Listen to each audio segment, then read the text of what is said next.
Joining me now for more perspective on the military side of things is Sean Cahill. He's a retired U.S. Navy Chief Master-at-Arms who witnessed the Tic Tac UFO incident back in 2004. He's also an investigative filmmaker.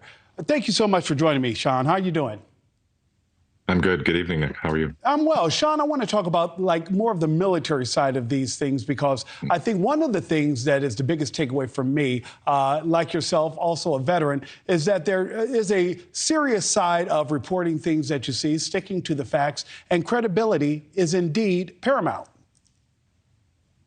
That's absolutely true, and I think that is what has made it possible for these hearings, is that we've been lucky enough to have people of a caliber that was untarnished come forward with incredible information and have the courage to share that with us.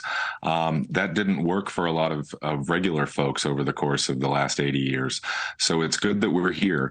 It's not limited just to folks like you and I that have served, but it's been very helpful that those people have been courageous to come forward and stand in front of Congress. That being said, Sean, it doesn't seem clear that they're always getting the support that they need. Let's listen to a soundbite and talk about it on the other side.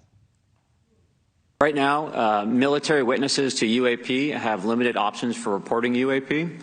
But more concerning is that commercial aviation sector has not adapted to the lessons that the military has implemented. The military and Department of Defense has stated that UAP represent a critical aviation safety risk. We have not seen that same language being used in the commercial markets. They are not acknowledging this risk.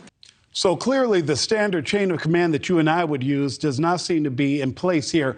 What is the process by which you think they should be able to report this information so that it is received in a way that is taken seriously?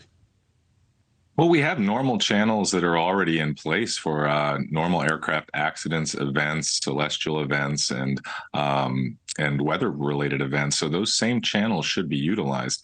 It'll be up to the United States government to determine whether or not a specific report may have national security value and may have to be quarantined off from the other data. But the reporting process should be easy. The infrastructure is already in place. And you reported your own. I want to go back to when you actually talked about what you experienced. Let's take a listen. The Tic Tac object we engaged in 2004 was far superior to anything that we had on time, have today, or are looking to develop in the next 10 years. If we in fact have programs that possess this technology, it needs to have oversight from those people that the citizens of this great country elected in office to represent what is best for the United States and best for the citizens.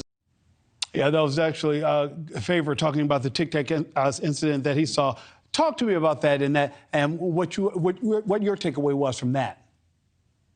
It was a very interesting week. It was taken very seriously by the folks that were involved in hunting down the validity of the objects and then sending out the sorties. And of course, we've heard from the pilots. At the end of the week, I was astonished at the lack of response by the chain of command, how coolly the captain had reacted to the information, and the fact that even myself as the Chief Master-at-Arms on board, which was the senior law enforcement officer, there was no post-briefing, there was no discussion, at least at my level. So it was very telling. For a while, I convinced myself that it was probably one of our programs, but since 2017, when more evidence has come out, I have absolutely flipped the coin on that, and I'm sure it's not. Sean, I have to tell you, I really appreciate you taking time to meet with us and talk with us this afternoon, but I have every reason to believe we will be discussing this again. Sean Cahill, thank you so much. Thank you, Nick.